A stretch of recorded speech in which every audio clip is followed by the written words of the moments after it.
Bien, estamos con este módulo que se llama La Ley y el Evangelio. Eh, Son dos temas muy importantes para la iglesia en el día de hoy, donde a veces hay alguna que otra confusión acerca del uso de la ley y alguna que otra confusión en cuanto a qué es el Evangelio como definición y, por supuesto, qué es la evangelización. O sea, si entendemos el Evangelio, tendremos una correcta evangelización. Si no entendemos el Evangelio, la evangelización tendrá algunos problemas. Vamos entonces a avanzar y vamos a comenzar por la ley de Dios. La misma ley que primeramente fue escrita en el corazón del hombre continuó siendo una regla perfecta de justicia después de la caída y fue dada por Dios en el monte Sinaí en 10 mandamientos y escrita en 2 tablas. Los 4 primeros mandamientos contienen nuestros deberes para con Dios y los otros 6 nuestros deberes para con los hombres. Esto dice la Confesión de Fe Bautista, capítulo 19, inciso 2, ¿sí? Que esto es, escuchen bien, ley moral, o sea, lo que está hablando es de la ley moral de Dios. Ahora fíjense que uno cuando piensa en ley, enseguida va a los 10 mandamientos, a las tablas, ¿no es cierto? Pero recuerden esto, que la ley de Dios estuvo antes de ser escrita por Él, antes de darla por escrito, Él la dio en los corazones de las personas. Y esta ley, ¿cuándo la dio? Bueno, cuando creó al hombre, cuando creó a Adán y Eva, cuando Dios sopló su espíritu y los creó a su imagen, esa imagen de Dios tiene su carácter moral, tiene la ley de Dios. Pero por supuesto, esa ley fue un poco afectada, ¿no es cierto? No un poco, sino bastante afectada por el pecado, porque el hombre desobedeció a Dios, se separó de Dios, y esa ley está en el corazón del hombre, no es que desapareció, pero sí el hombre no puede cumplirla. En ese sentido está la afectación. Por ejemplo, Romanos 2.14 dice, por cuanto cuando los gentiles que no tienen ley hacen por naturaleza lo que es de la ley, estos, aunque no tengan ley, son ley para sí mismos. Lo que dice Pablo en Romanos a los judíos que sí conocían la ley, decir, miren, los gentiles que nunca recibieron el Antiguo Testamento, que no tienen idea de quién es Moisés, ni de los 10 mandamientos, ellos saben que robar está mal. Eso, ellos saben que tomar la mujer del prójimo está mal. Ellos saben que mentir y engañar o dar falsos testimonios está mal.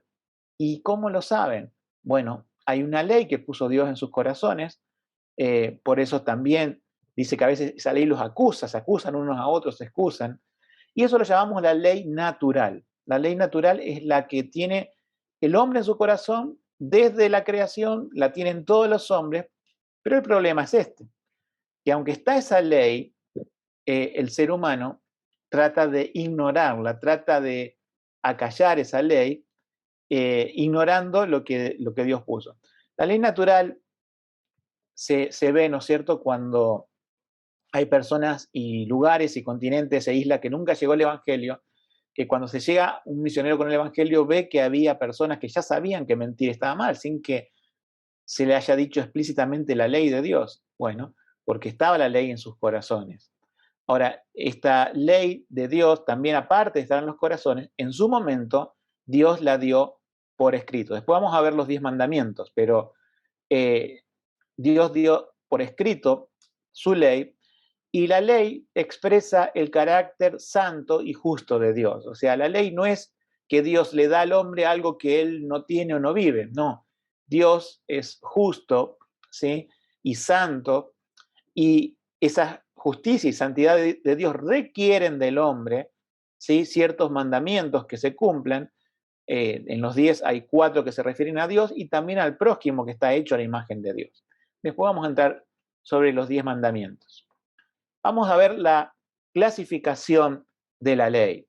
Cuando uno lee el Antiguo Testamento se va a encontrar con principios que son morales, por ejemplo, los 10 mandamientos. Es lo que vimos en la diapositiva anterior. Eso es la ley moral, esa que Dios pone en el hombre, esa que Dios expresa por medio de mandamientos y son de carácter universal. Pero Dios también dio a Israel la ley ceremonial, que contenía varias ordenanzas típicas en la parte de adoración prefigurando a Cristo. Esto está en la Confesión de Fe reformada, tanto Westminster como Bautista. Ahora, esa ley ceremonial, por poner un ejemplo, ahí se ve una imagen, un sacerdote quemando incienso. está en el tabernáculo, está ahí el incensario de oro, está la cortina que separa el lugar santo, está, no se ve bueno en la imagen, pero está el tabernáculo allí con toda una serie de cosas que uno dice, ¿por qué tanto detalle en el Antiguo Testamento de cómo se construye el tabernáculo, cómo hay que quemar incienso, cómo hay que sacrificar los animales, por qué el mobiliario del tabernáculo tiene determinadas características, por qué estaban los panes de la proposición, qué significado tiene? Bueno, eso es motivo de otro estudio, pero todo eso es una prefiguración de Cristo, todo está relacionado a anunciar como si fuera la sombra que proyecta, ¿no es cierto?, el Nuevo Testamento, en el Antiguo Testamento, de cosas que vendrían e iban a ser reales en la vida de Cristo. Por eso Dios no deja detalles innecesarios en el Antiguo Testamento, y aún el sacrificio de los animales y la diferencia de cómo tenían que hacer los sacerdotes, todo eso tiene una prefiguración de Cristo. A todo eso se lo llama la ley ceremonial.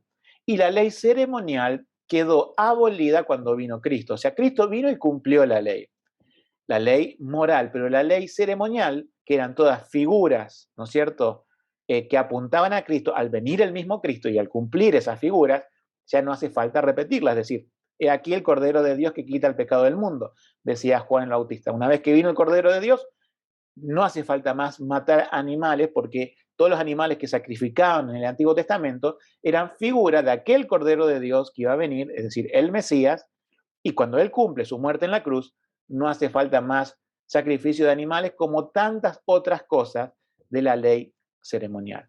Luego hay una ley civil. La ley para el pueblo de Israel era su carta constitucional. De hecho, muchas constituciones todavía de muchos países tienen parte de la ley civil de Dios, algunas cosas. La ley civil o las leyes civiles acabaron cuando Israel terminó como Estado, no siendo ahora obligatorias para nadie en virtud de aquella institución, siendo solamente sus principios de equidad utilizables en la actualidad. Es decir, la ley civil incluía, por ejemplo, cosas como la pena de muerte, ¿sí? O cómo si alguien mataba a alguien por accidente, huir a una ciudad de refugio. Y muchas cosas que son de una ley donde tenían que juzgar en aquel tiempo los jueces a una persona que obviamente tienen su utilidad en sus principios de equidad, como dice la confesión de fe. Ahí se ve la persona que va a recoger una piedra por la pena capital, por ejemplo, para apedrear a alguien porque mató a una persona deliberadamente. Algunos preguntan, bueno, de la pena de muerte. No quiero entrar en este tema ahora, pero simplemente decir que sí había pena de muerte en el Antiguo Testamento, en la ley civil dada a Israel. ¿Cómo se toma esa ley civil ahora? Son los principios de equidad, o sea, tanto la ley ceremonial como la ley civil, por así decirlo, quedan abolidas por Cristo, pero se perpetúa la ley moral que tiene un carácter eterno. Lo otro tenía un carácter temporal.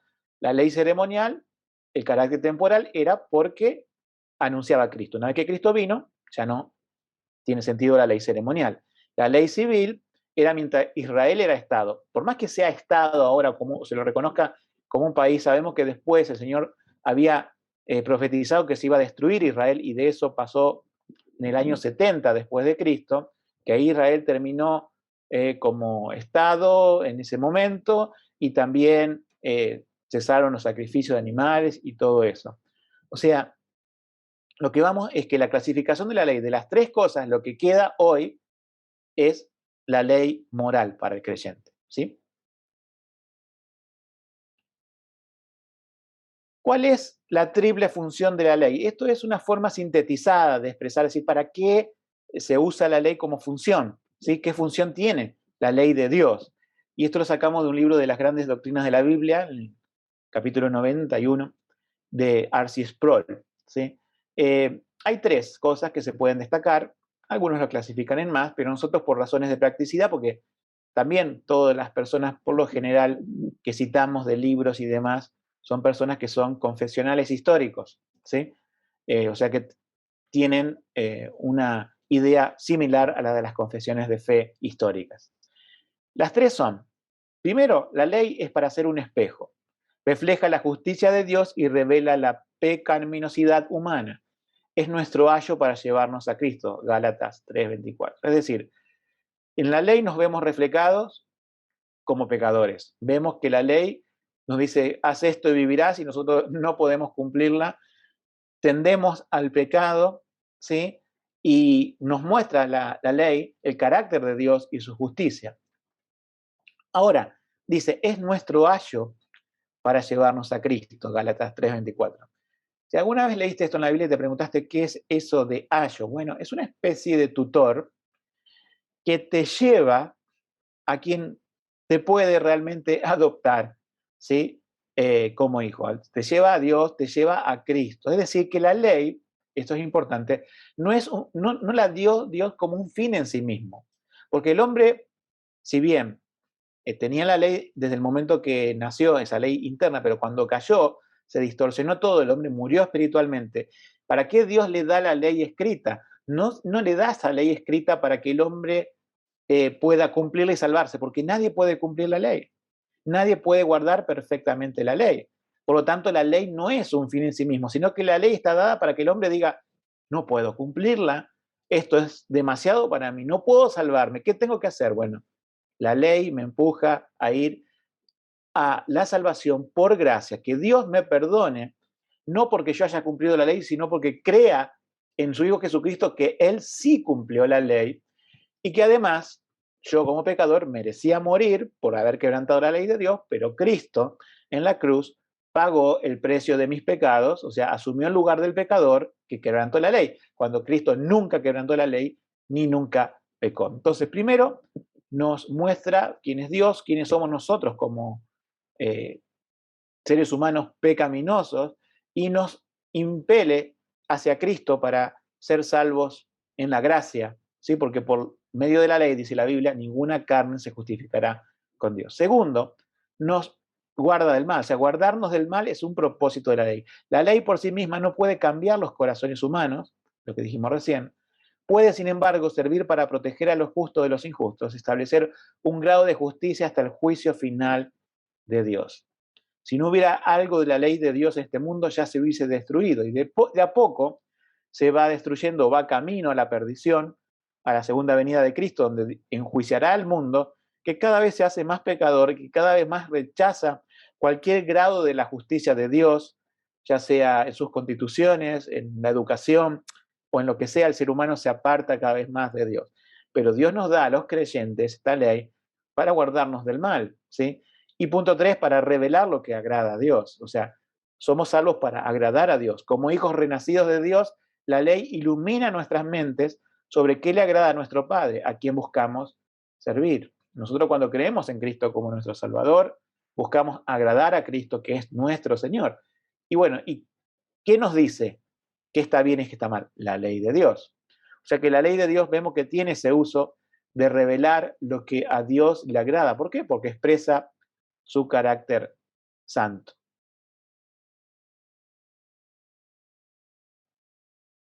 Vamos a ver algo de los 10 mandamientos. Los 10 mandamientos podemos decir son un resumen de la ley moral de Dios. En los primeros 4 tienen que ver con nuestros deberes hacia Dios, ahora vamos a ver cuáles son, y los siguientes 6 son nuestros deberes con los hombres.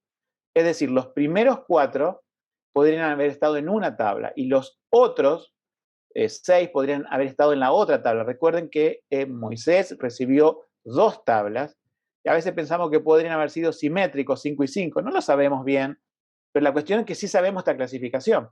4 son deberes a Dios y 6 son deberes para con los hombres. La ley moral obliga para siempre a todos, tanto a los justificados como a los demás, o sea, a los creyentes como a los demás, a que se la obedezca. Y esto no solo en consideración de su contenido, sino también con respecto a la autoridad de Dios, el Creador, quien la dio. Tampoco Cristo en el Evangelio de ninguna manera cancela esta obligación, sino que la refuerza considerablemente. Esto es importante, ahí tienen todos los versículos, de que la ley, Cristo vino a cumplir la ley, no a abrogar la ley, no a cancelarla, no a decir, bueno, ahora está la gracia y la ley no tiene ningún uso ni ningún sentido. No, vamos a ver que tiene un uso y un sentido, porque es la ley moral de Dios y eterna. No somos salvos por guardar la ley, sino somos salvos por creer en Cristo, o sea, mediante la fe en Cristo. Es una obra de gracia. Pero la ley vamos a ver que tiene un uso también para el creyente. Repasando los 10 mandamientos, tenemos que son estos, ¿no? Esto está en Éxodo 20, pero resumidamente, si bien la Biblia, podemos decir, amplía cada uno, nosotros lo tenemos resumido. No tendrás dioses ajenos delante de mí, el número 1. No te harás imagen. No tomarás el nombre de Jehová tu Dios en vano. Te acordarás del día del reposo para santificarlo. Ahí tenemos los primeros 4 que tienen que ver con nuestros deberes hacia Dios. Y después viene con los deberes hacia el hombre. Honra a tu padre y a tu madre, no matarás, no cometerás adulterio, no hurtarás, no hablarás contra tu prójimo falso testimonio, que es mentir, y no codiciarás. Diferentes cosas, ¿sí? Entonces, los 10 mandamientos son la ley, recuerden, moral de Dios, que sigue vigente. Ahora vamos a ver que no para salvación, sino para santificación. Por lo general, la gente confunde. Si uno le pregunta cuál es el primer mandamiento, te dicen, amarás pues a Jehová tu Dios con todo tu corazón y con toda tu alma y con toda tu fuerza. No. El primer mandamiento es no tendrás dioses ajenos delante de mí. El que se nombró, el de Deuteronomio 6:5, es el principal mandamiento. Es una cuestión técnica. Hay que diferenciar entre primer mandamiento y principal mandamiento. Porque el primer mandamiento de los 10 es no tener dioses fuera del Dios verdadero, ¿sí? El segundo es no hacer imagen, que puede ser de ídolos o imagen del verdadero Dios, el cual no tiene ninguna imagen, ¿sí? No es una repetición inútil el uno del dos, ¿no? Pero amar a Jehová con todo el corazón, amar a Dios con todo el corazón, alma y fuerza, ese es el principal mandamiento. Es como un resumen, podemos decir, de nuestro deber hacia Dios primordial. Y después está la tabla, ¿no es cierto?, de los 10 mandamientos. Por eso es importante no confundir el principal mandamiento con el primero.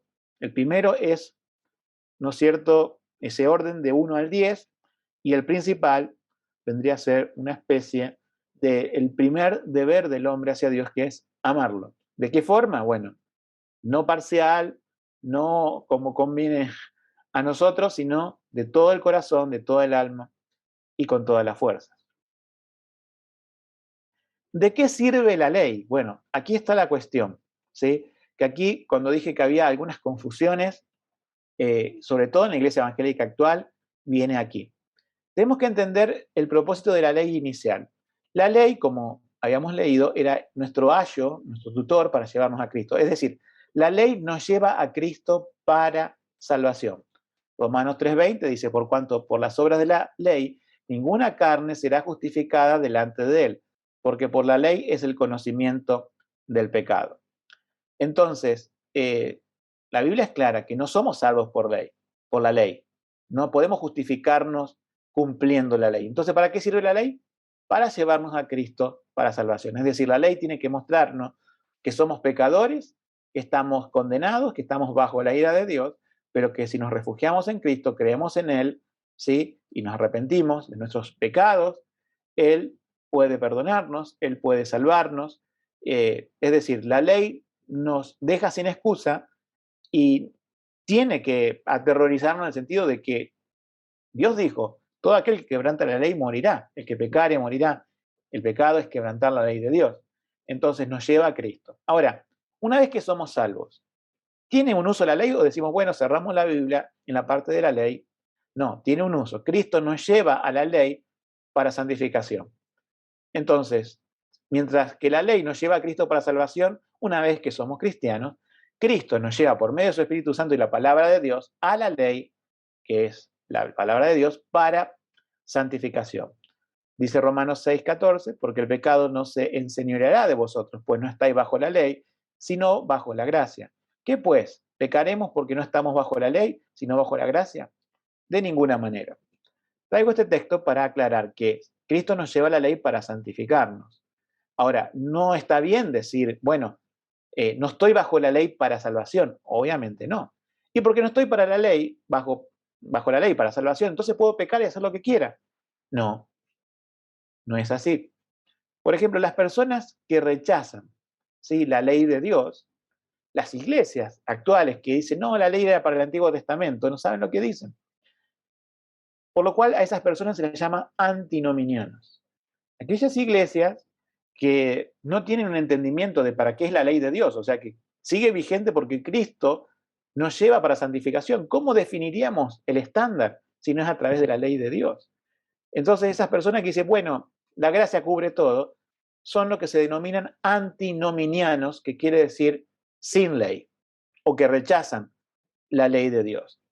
Eso está en un extremo. En el otro extremo del péndulo, podemos decir, están aquellos que dicen, no, por la ley tenemos que justificarnos delante de Dios. Ese era el problema, por ejemplo, de los Gálatas. Los Gálatas te aceptaban que la salvación era por fe, pero decían más las obras de la ley. Y ese es un problema. A lo cual se los llama a eso legalistas. Los que quieren justificarse delante de Dios por la ley son legalistas.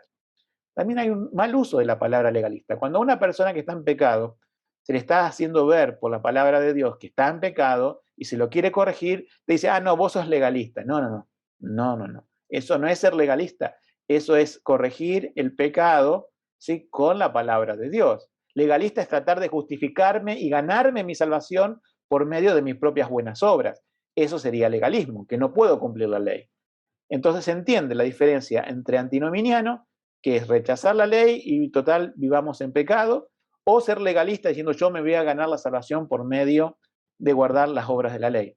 Los dos extremos están equivocados, ¿sí? Y el punto medio, correcto, es que Cristo, aún el cristiano, la ley sirve para la santificación. Decía Charles Spurgeon, y ahí hay una imagen que dice, la santidad, en el creyente, es la parte visible de la salvación. ¿Cómo sabemos que somos creyentes? Porque vamos a una iglesia, porque nos simpatiza Cristo, porque estamos de acuerdo con la Biblia.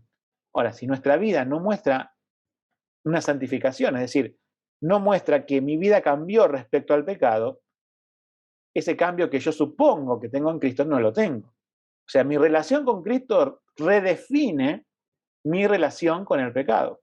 Esa redefinición con el pecado se llama santificación y es lo que los demás pueden ver. ¿Cómo puede ver alguno que me haya conocido que cambié mi vida al conocer a Cristo? Bueno, lo va a conocer en la medida que vea cómo he abandonado el pecado, que seguramente la persona que no conoce a Cristo sigue amando, pero que ya yo no participo en él, no tengo las mismas conversaciones, no tengo las mismas acciones, no tengo las mismas inclinaciones, ¿sí? De decir, desarrollo mi vida bajo ese pecado como si no conociera a Dios. Una vez que conozco a Cristo como mi Salvador, si bien hay una lucha en mí para la santificación, que es progresiva, vimos eso en el módulo anterior, no obstante, hay una santificación. No podemos decir que hay una fe sin obras, como dice Santiago, es decir, la fe siempre va acompañada de buenas obras.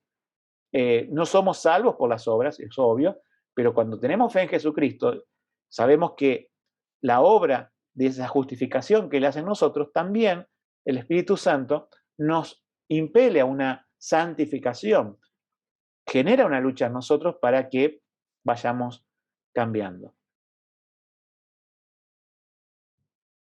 Una vez que vimos la ley, vamos a ver un poco ahora el Evangelio. Comienzo como una introducción a lo que es el Evangelio con un ejemplo, ¿sí?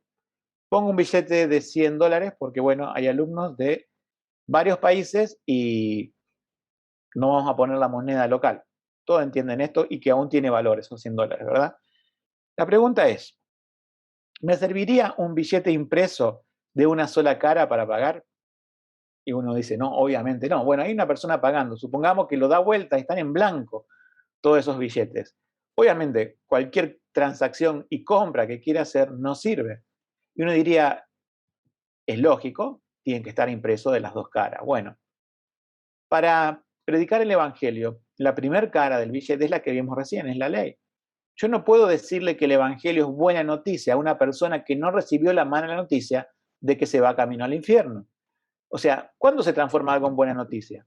Cuando realmente es buena para uno. Ahora, si la persona, ¿sí?, no se le dice que pecó contra Dios, que está bajo la ira de Dios y que tiene que arrepentirse de sus pecados, yo le podría llevar un evangelio de buenas noticias que consistirían en otra cosa, pero no en la salvación eterna de su alma. Por eso, gran problema en la iglesia actual es que no quiere ofender a las personas con la palabra, no quiere predicar en contra del pecado, quiere adular a las personas, no quiere saber nada de mostrarle la ley de Dios que sirve para, es el ayo, recordá, para llevar a Cristo, ¿sí? Entonces, si no le presentas la ley de Dios, ¿a qué Cristo lo vas a llevar a la persona? Entonces, es un evangelio falso aquel que oculta las demandas del evangelio. Es un evangelio falso como un billete impreso en una sola cara que dice solamente Dios te ama, pero oculta las demandas de la ley y oculta que la persona es alguien que necesita un salvador. Obviamente, no se puede presentar un salvador si la persona no se ve perdida. ¿Cuántas veces las personas dicen que creen en Cristo, aceptan a un Cristo, pero ellos nunca se vieron perdidos? Y bueno, ahí están aceptando, creyendo una idea mental, pero no el Cristo de las Escrituras, no una salvación de verdad, no una conversión genuina. Entonces el Evangelio es mostrar al pecador, ¿sí?, por medio de la ley, su pecado, no solamente que cometió pecado, sino su condición como pecador, para luego mostrarle en la otra cara del billete la gracia. Es decir, la ley y el Evangelio son ambas caras del billete. No se puede prescindir de una cara porque sería un billete falso.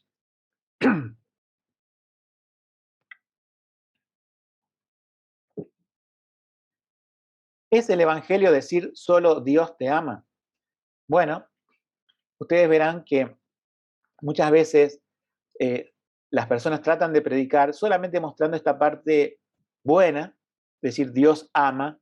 Las personas han pecado contra un Dios santo y justo, tenemos que mostrar. Salmo 7:11, fíjate lo que nos dice. Dios está airado todos los días contra el impío. Y la Biblia nos muestra a lo largo de sus páginas que toda la raza humana ha llegado a ser impía y rebelde contra su creador desde la caída del Edén. O sea, es el mismo Dios que dice Dios es amor, pero también Dios está airado contra aquel que es impío, o sea, el no creyente. Entonces uno dice, pero ¿qué? Hay que decirle a las personas que Dios está enojada con ellos, y claro, pero esto nos llevará a que las personas se enojen, posiblemente. Alguien dijo que, creo que era John MacArthur, que decía que el ser humano vive ofendiendo a Dios, que se le diga que ofende a Dios y que se enoje, que por una vez se enojen cuando ellos han enojado al Dios durante toda su vida, ¿sí? Entonces, parte del Evangelio es decir, ¿por qué Dios condena al pecado? ¿Por qué Dios está airado contra aquellas personas que persisten en sus pecados? Porque Él odia el pecado, ¿sí? Bueno, esa es una parte que hay que decirle del Evangelio. O sea, no es solamente decir Dios te ama, porque también es una falsedad. Al decir Dios te ama, uno puede decir, Dios me ama como soy. No, Dios no te ama como sos. Si vos estás en este pecado y sos un pecador que está obviamente sucio y vil, Dios no ama a la persona, podemos decir, por su pecado. Ahora, ¿qué pasa? Si ese pecador dice, bueno, para que Dios me ame, ¿qué tengo que hacer? Tengo que ser su hijo. Tengo que ir a Cristo, que es el Hijo amado, en el cual Dios tiene contentamiento, y tengo que refugiarme en Él, porque solamente Dios se contenta en su Hijo Jesucristo. Entonces, ¿eso qué obliga en mí? El arrepentimiento. Cuando las personas dicen que Dios lo ama, pero con esta idea, ¿no? Eh, que lo ama a pesar de seguir en sus pecados, esa es una mentira. Dios ama con un sentido, podemos decir, benevolente a toda la humanidad, con un sentido de gracia general que hace llover sobre justos e injustos, salir el sol sobre justos e injustos. O sea, Dios es bueno con el ser humano en su amor de misericordia. Pero ahora, el amor específico es con sus hijos, aquellos que fueron a Cristo en busca de perdón, que creyeron en Él, y ahí vamos a poder cumplir lo que dice Efesios 1:6, que somos hechos para alabanza de la gloria de su gracia, con la cual nos hizo aceptos en el amado. Nosotros somos aceptados por Dios porque Dios se complace en su Hijo Jesucristo. Y si nosotros estamos bajo su Hijo Jesucristo, por medio de la fe, somos aceptos por Dios. Somos aceptados en ese amado con mayúscula que es Cristo. Esto es muy importante entenderlo porque hoy se presenta un evangelio de Dios te ama en el cual no hay ninguna demanda al pecador, donde parece que ese amor de Dios es un amor como de un padre o un viejito que sea muy bonachón, que te acepta con todos tus pecados, y es así que se introduce dentro de la iglesia o se certifica que son hijos de Dios aquellos que nunca cambiaron su forma de vivir, aquellos que nunca se arrepintieron, ni lloraron, ni se angustiaron por sus pecados, ni saben lo que es la ley de Dios. Bueno, todas esas personas que se le presentó la mitad del billete, así como el falso evangelio es la mitad del billete, bueno, la salvación de esas personas no es tal, es una falsa conversión. Y así vemos hoy que América Latina es evangelizada y hay iglesias a la vuelta de la esquina, pero se ven muy pocos cristianos caminando en la calle. ¿Para quiénes es el evangelio una buena noticia? Bueno, es para que realmente se reconoce pecador. Jesús lo dijo en estos términos, en Marcos 2:17, y oyéndolo Jesús les dijo: los sanos no tienen necesidad de médico, sino los que están enfermos. No he venido a llamar a los justos, sino a los pecadores al arrepentimiento. Obviamente, si uno analiza todo el contexto, y el contexto bíblico en general, se da cuenta que no hay nadie sano. Isaías nos dice que no hay nada ileso en nosotros, sino que desde la planta de los pies hasta la punta de la cabeza, todo es hinchazón y podrida llaga. No hay nadie sano espiritualmente. Somos todos enfermos, todos necesitamos del médico divino. La Biblia nos dice que no hay justo ni aún uno. Entonces Jesús lo que está diciendo, irónicamente, es decir, los sanos no tienen necesidad de médico o digamos los justos no tienen necesidad de arrepentimiento, es decir, aquellas personas orgullosas que son enfermas espiritualmente e injustas, o sea, pecadores, que desprecian la gracia de Dios, ¿sí? Pero aquel que dice, no, yo soy un enfermo que necesita este remedio, yo soy un pecador que necesita la gracia de Cristo para salvación, bueno, eso es a los que Dios llama, a lo que Cristo llama. Dijo, he venido a llamar a los pecadores al arrepentimiento. Él llama, te das cuenta, la persona que llama a Cristo, porque esta persona se humilla, ¿sí? Aquella persona que dice que fue llamada por Dios para salvación, o escogida por Dios para salvación, y no ha mostrado esta humillación y este arrepentimiento de pecados, es realmente una contradicción. El primer fruto del cristiano es arrepentimiento. Después hay más fruto del Espíritu Santo, pero el primero que muestra es un corazón arrepentido. Entonces el propósito de la ley es hacer un diagnóstico de la enfermedad para que acudamos a Jesús, quien por su gracia nos salva del pecado. ¿Vieron? La ley y la gracia. La ley es como un doctor que dice, te hago un chequeo general, está todo mal, tenés que ir al médico. Y ese es Jesucristo, que por su gracia, ese médico divino, nos sana del pecado, es decir, Él cargó el pecado nuestro en la cruz, nos perdona de los pecados y comienza a nosotros una obra santificadora. Las 4 verdades que se deben presentar en el Evangelio. Bueno, estas 4 verdades son muy distintas a las 4 antiguas verdades de las campañas evangelísticas de los años 80, donde es una forma de decir Dios te ama en 4 formas diferentes. No, esto es diferente, ¿sí? No quiero que lo confundas. Las 4 verdades, es decir, 4 temas fundamentales que tiene toda predicación del Evangelio. O sea, ¿qué es el Evangelio? Yo puedo resumir estas 4 en una frase, pero aquí están un poco desglosadas. El Evangelio es decir, ¿quién es Dios? Dios es un creador, es un Dios creador de todas las cosas, Él es perfectamente santo, digno de toda adoración y que Él condena y castiga el pecado. O sea, es toda la verdad acerca de Dios. Predicar el Evangelio es predicar quién es Dios. Y también decir al hombre quién es Él. Todas las personas, aunque creadas buenas, se han convertido en pecadoras por naturaleza. Desde el nacimiento, todas las personas están aisladas de Dios, o sea, separadas, enemistadas con Dios y sujetas a la ira de Dios. Esa es la verdad que se habla respecto al hombre. O sea, ¿quién es Dios? ¿Quién es el hombre? Y ahí recién se entiende, ¿no es cierto?, que Jesucristo, que es plenamente Dios y plenamente hombre, vivió una vida sin pecado, murió en la cruz para soportar la ira de Dios, eso es la sustitución, ¿no?, en lugar de todos los que habían de creer en él, y se levantó de la tumba con el fin de dar a su pueblo la vida eterna. O sea, Cristo murió y resucitó. Decir toda la verdad de Cristo en su encarnación como persona y que su obra en la cruz fue para sustituir en su muerte, ¿no es cierto?, a todo pecador que pone su fe en él. Y el Evangelio tiene una demanda, que es la cuarta, es la respuesta, ¿no?, que Dios llama a todos en todas partes que se arrepientan de sus pecados y confíen en Cristo para ser salvos.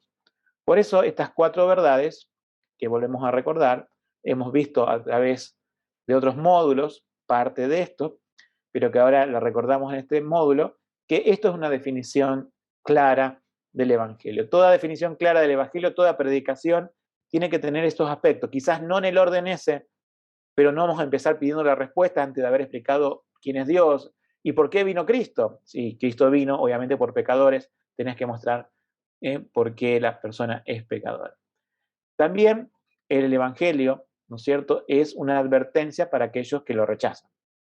Es decir, puede ser que la persona no crea esto, entonces las personas que lo rechazan, está la advertencia de que serán condenados eternamente lejos de Dios, ¿no es cierto?, en el infierno, en el cual el fuego nunca se apaga, nos dice la Biblia.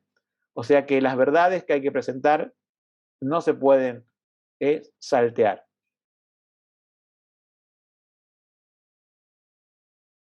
Quería darles ya una penúltima diapositiva.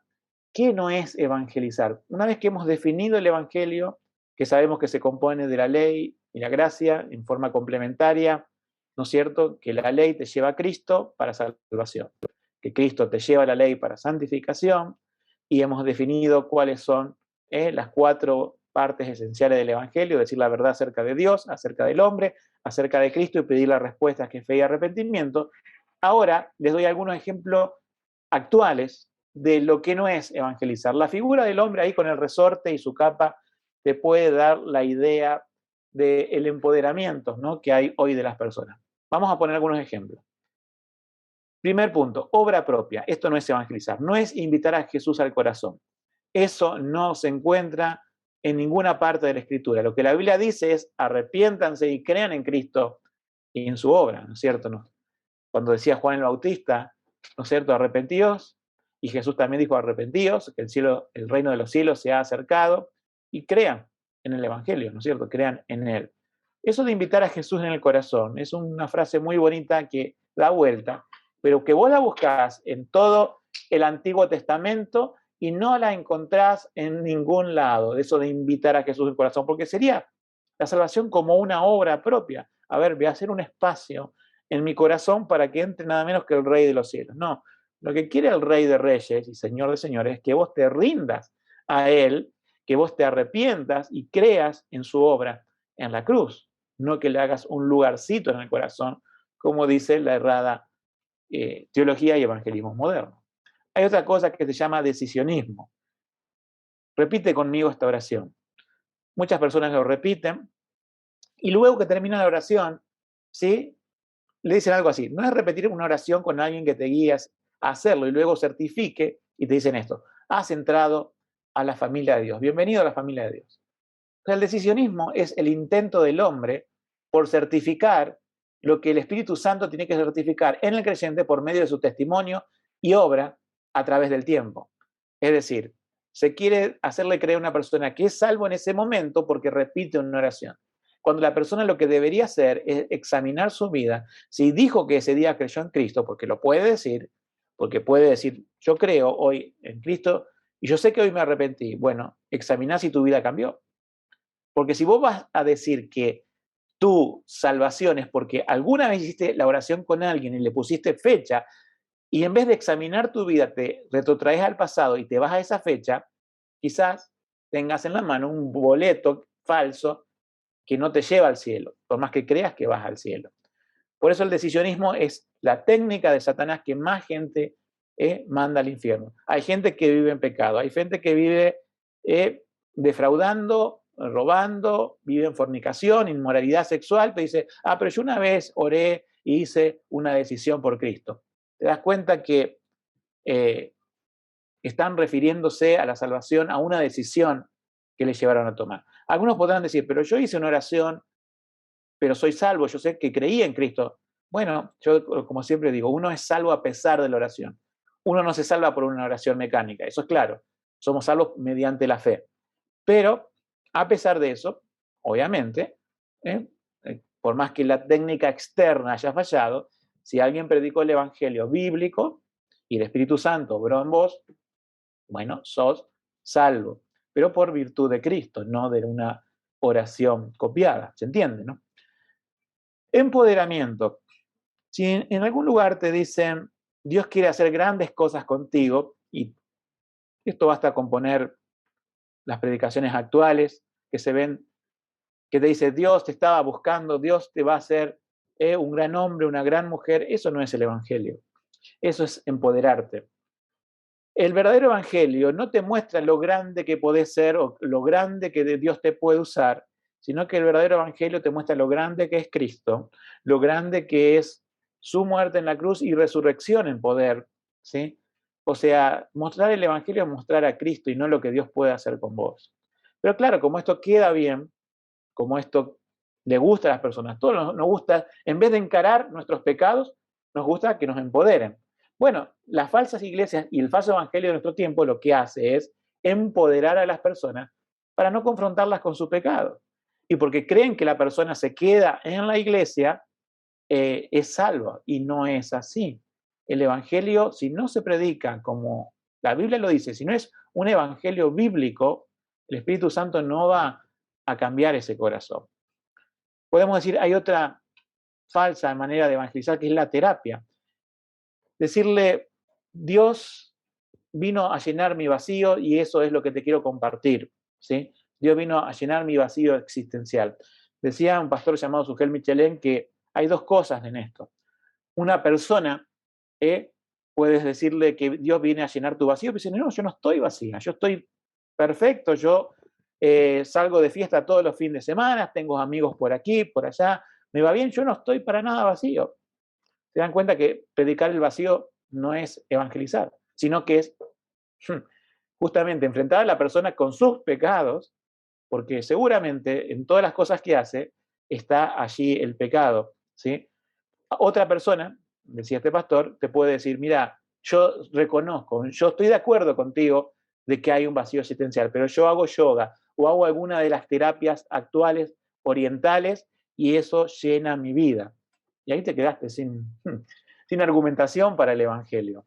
¿Sí? Entonces el Evangelio es predicar quién es Dios, quién sos como pecador, quién es Cristo y la respuesta que es el arrepentimiento y fe. Otra técnica errada, ¿no es cierto?, es la victimización, y esto lo veo muchísimo.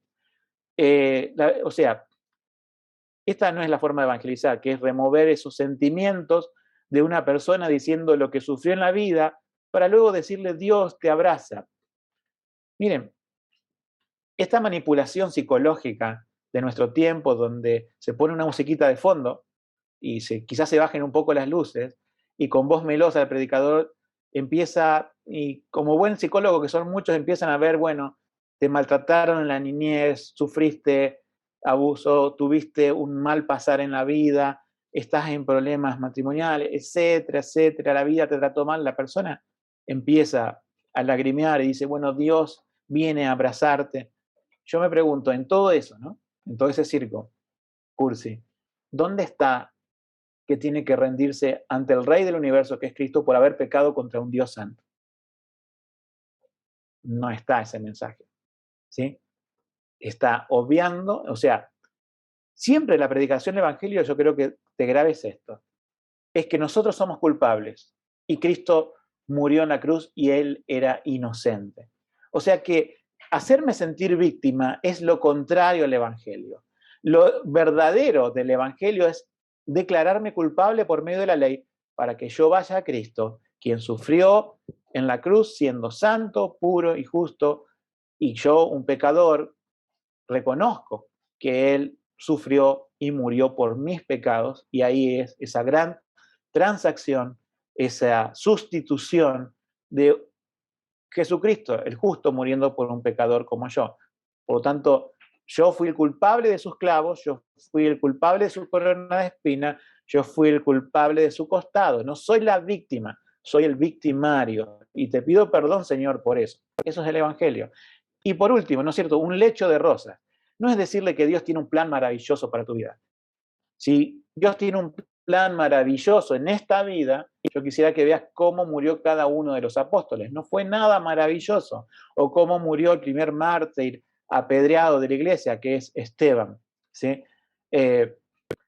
Decir que hay un cristianismo sin demandas, un cristianismo que no consiste en el camino angosto que lleva a la vida eterna y a la puerta angosta que te conduce a Cristo, es mentirle a la gente y hacerle creer en otra cosa que no es el Evangelio. Y como última diapositiva en este módulo, la suficiencia del Evangelio para salvar. La confesión de fe bautista dice, el Evangelio es el único medio externo para revelar a Cristo y la gracia salvadora, y es como tal completamente suficiente para este fin. El gran problema de la iglesia de hoy no es que no crean el Evangelio en sí, aparte de distorsionarlo, sino que no crea que es suficiente para salvar. Por eso tiene que recurrir a, vamos a atraer a las personas por medio de la música. Vamos a hacer shows, vamos a contratar payasos, vamos a regalar globos, vamos a hacer obras caritativas, vamos a hacer teatro en la iglesia, todo lo que se muestra ahí abajo y que tiene un no, porque el Evangelio es el único medio. ¿Sí? No quiere decir que algunas expresiones culturales no puedan estar imbuidas con el Evangelio, pero lo que no hay que olvidar es lo siguiente, que no se pueden hacer tretas para tener a la gente y atraerla por medios que no son el Evangelio mismo. Si la gente no se interesa en el Evangelio, Dios no la está llamando para salvación. Si, como alguien dijo, y creo que era Mark Dever, uno de los que habíamos citado en lo que era el Evangelio, en la definición de esos 4 puntos, el pastor este decía que si uno llama a las personas por algo que no es el Evangelio y les da entretenimiento, después va a tener que utilizar ese mismo método para conservar a las personas en la iglesia. Entonces, aquellas personas que son llamadas por el Evangelio son las ovejas de Dios. Son aquellas que son llamadas por medio del llamamiento externo. Fíjense, para que cuando algunos hagan el otro módulo, que los que ya hicieron, hay 2 llamamientos, el externo y el interno. El externo lo hacemos nosotros, la iglesia, predicando ¿qué cosa? La palabra de Dios, porque la fe es por el oír y el oír por la palabra de Dios. Y ahí, cuando se predica la palabra de Dios, Dios puede hacer una obra por medio de su Espíritu Santo, por medio de ese llamamiento interno, ¿sí? Para la conversión de los pecadores. Entonces, el Evangelio es suficiente en sí mismo. Y yo tengo un dicho propio, que el sol de justicia no necesita de luces de neón. O sea, Cristo, el sol de justicia, como lo muestra la Escritura, es suficiente para atraer a pecadores que necesitan salvación de verdad. Próximo módulo, Eclesiología 1, así que espero que puedas estudiar bien este módulo para la prueba. Es algo crucial saber el uso de la ley, saber qué es el Evangelio y saber cómo predicarlo en nuestros tiempos. Que Dios te bendiga.